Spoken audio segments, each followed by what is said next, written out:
నిర్గమకాండము 17వ అధ్యాయము.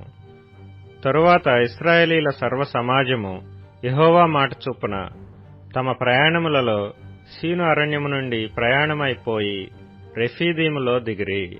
ప్రజలు తమకు త్రాగ నీళ్లు లేనందున మోషేతో వాదించుచు త్రాగుటకు మాకు నీళ్లిమ్మని అడుగగా, మోషే, మీరు నాతో వాదింపనేలా, యెహోవాను శోధింపనేలా అని వారితో చెప్పెను. అక్కడ ప్రజలు నీళ్లు లేక దప్పిగొని మోషే మీద సణుగుచు, ఇదెందుకు? మమ్మును మా పిల్లలను మా పశువులను దప్పిచేత చంపుటకు ఐగుప్తులో నుండి ఇక్కడికి తీసుకుని వచ్చితిరనిరి. అప్పుడు మోషే యెహోవాకు మొరపెట్టుచు, ఈ ప్రజలను నేనేమి చేయుదును? కొంతసేపటికి నన్ను రాళ్లతో కొట్టి చంపుదురనెను. అందుకు యెహోవా, నీవు ఇశ్రాయేలీల పెద్దలలో కొందరిని తీసుకుని ప్రజలకు ముందుగా పొమ్ము. నీవు నదిని కొట్టిన నీ కర్రను చేతపట్టుకుని పొమ్ము.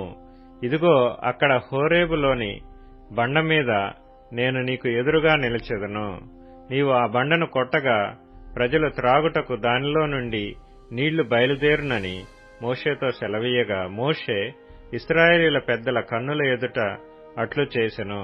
అప్పుడు ఇశ్రాయేలీలు చేసిన వాదమును బట్టియు యెహోవా మన మధ్య ఉన్నాడో లేడో అని వారు యెహోవాను శోధించుటను బట్టియు అతడు ఆ చోటికి మస్సా అనియు మెరీబా అనియు పేర్లు పెట్టెను.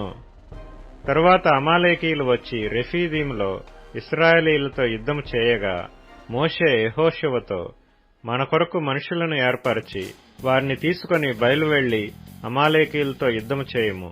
రేపు నేను దేవుని కర్రను చేతపట్టుకుని ఆ కొండ శిఖరం మీద నిలిచెదనెను.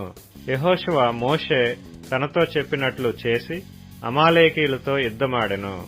మోషే, అహరోను, హూరు అనువారు ఆ కొండ శిఖరం ఎక్కిరి. మోషే తన చెయ్యి పైకెత్తినప్పుడు ఇశ్రాయేలీయులు గెలిచిరి.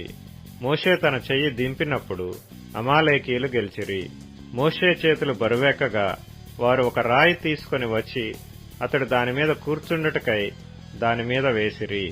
అహరోను, హూరులు ఒకడు ఈ ప్రక్కను ఒకడు ఆ ప్రక్కను అతని చేతులను ఆదుకొనగా అతని చేతులు సూర్యుడు అస్తమించు వరకు నిలకడగా ఉండెను. అట్లు యెహోషువ కత్తివాడి చేత అమాలేకు రాజును అతని జనులను గెలిచెను.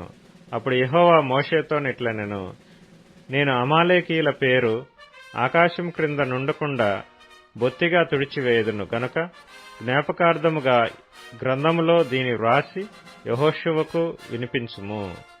తరువాత మోషే ఒక బలిపీఠమును కట్టి దానికి యెహోవా నిస్సి అని పేరు పెట్టి, అమాలేకీయులు తమ చేతిని యెహోవా సింహాసనమునకు విరోధముగా ఎత్తిరి గనుక యెహోవాకు అమాలేకీయులతో తరతరముల వరకు యుద్ధమనెను.